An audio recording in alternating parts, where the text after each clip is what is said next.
IPL নাকি PSL কোনটা সেরা? সংবাদ সম্মেলনে ঋষাদের সতীর্থ স্যাম বিলিংসকে সাংবাদিকদের প্রশ্ন।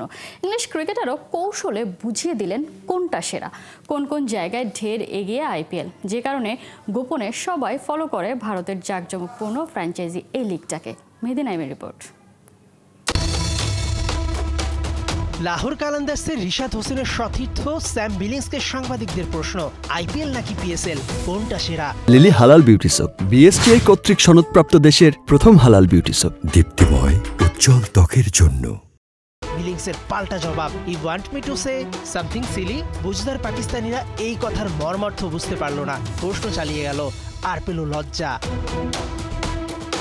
পিএসএলে খেলছেন তাতে কি, হাটে হাড়ি ভাঙতে ভুল করলেন না বিলিংস, সরাসরি জানিয়ে দিলেন আইপিএল ঢেরে গিয়ে শুধু পিএসএল থেকে নয়, বিশ্বের যে কোনো ফ্র্যাঞ্চাইজি লিগ থেকে। বিলিংসের কথা উড়িয়ে দেওয়ার উপায় কি?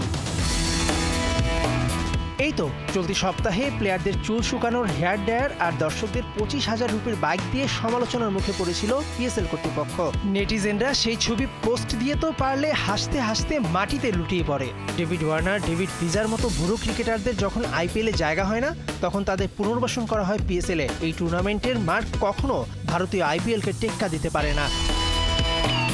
2015 সাল থেকে শুরু হয় পিএসএল এর যাত্রা। এরও 8 বছর আগে শুরু হয় ক্রিকেটের সবচেয়ে জাঁকজমক শো আইপিএল এর। শুরু থেকেই দেশ বিদেশে আয়োজন করে আসর। দলগুলো টাকার বস্তা নিয়ে বসে থাকে কার চেয়ে কে সেরা ক্রিকেটার কিনবে বলে। শুধুমাত্র সম্প্রচার সত্ত্ব থেকে যা আইপিএল আয় করে, সেটাই বাকি দেশের কাছে স্বপ্ন। মোটা দাগে আইপিএলকেই গোপনে ফলো করে বিশ্বের তাবৎ ফ্র্যাঞ্চাইজি লিগগুলো। তবুও পাকিস্তানিরা মানতে চায় না, হয়তো আবারও কোনো ক্রিকেটারকে প্রশ্ন করে বসবে আইপিএল নাকি পিএসএল সেরা। ওরা জানে না সেরারা কখনো নিজেদের সেরা দাবি করে না।